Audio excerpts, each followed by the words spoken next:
A tabela periódica é uma das ferramentas mais icônicas da ciência.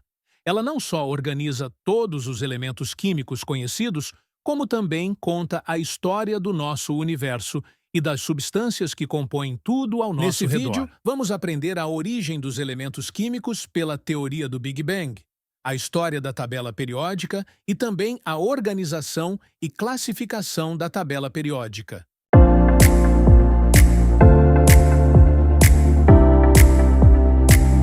A origem dos elementos químicos está relacionada ao Big Bang. O Big Bang foi um evento que deu a origem do universo há cerca de 3,8 bilhões de anos. A grande explosão teria espalhado partículas de matéria para todo lado.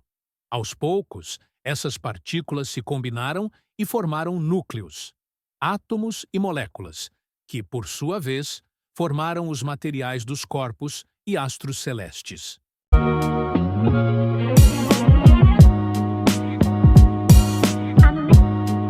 A tabela periódica, como conhecemos hoje em dia, foi proposta pelo russo Dmitry Mendeleev. No ano de 1869, ele organizou os elementos de acordo com o seu número atômico e as suas propriedades. Na tabela periódica tem mais detalhes sobre cada elemento, como seu número de massa e as suas propriedades periódicas. Alguns cientistas contribuíram para o desenvolvimento da tabela, como Johann Wolfgang Dobereiner, em 1826, notou que alguns elementos químicos podiam ser agrupados em tríades de acordo com as suas semelhanças químicas. Alexandre Émile organizou 16 elementos químicos em ordem crescente de massa atômica. Julius Lothar Meyer ajudou na tabela nos anos de 1868 e 1870. Ele baseou-se nas propriedades físicas dos elementos para fazer uma nova distribuição segundo as massas atômicas.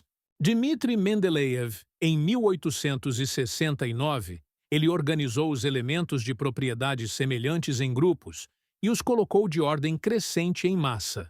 Moseley, em 1913, aprimorou a tabela periódica. Ele organizou os elementos em ordem crescente de número atômico, ou seja, ele alterou a lei periódica de Mendeleev.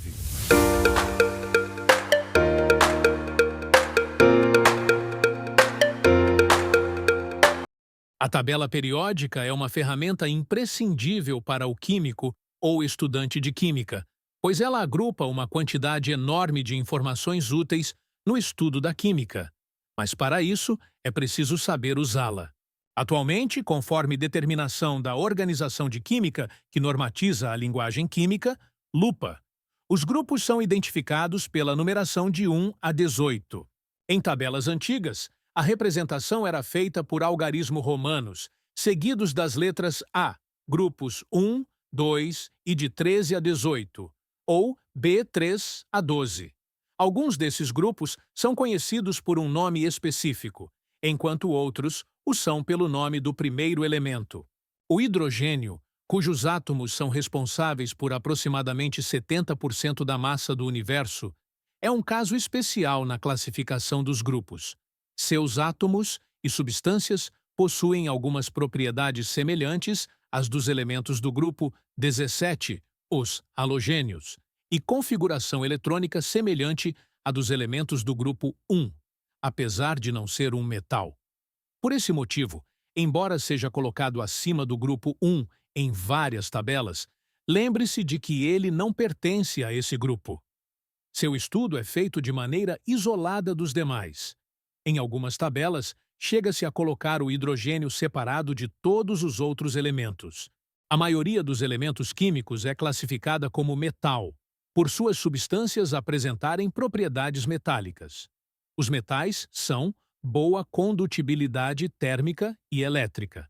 Ele também tem um brilho característico. Eles também possuem ductibilidade e maleabilidade. Os não-metais, também denominados ametais, formam substâncias simples, de aparência opaca e quebradiça, geralmente más condutoras de eletricidade e calor.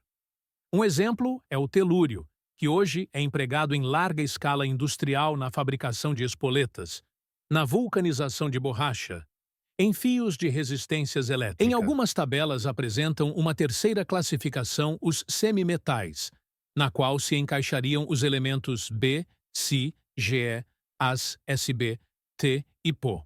A LUPAC, porém, não adota mais essa classificação, porque as substâncias formadas por átomos desses elementos apresentam propriedades intermediárias entre os metais e os não metais, e podem, dependendo dos critérios utilizados, ser classificadas em qualquer um dos dois grupos. Ao contrário dos demais elementos químicos, os átomos dos gases nobres dificilmente se combinam com os outros. Normalmente, são encontrados isolados, formando substâncias simples e monoatômicas. Por isso, são considerados relativamente inertes, ou seja, incapazes de reagir com outras substâncias.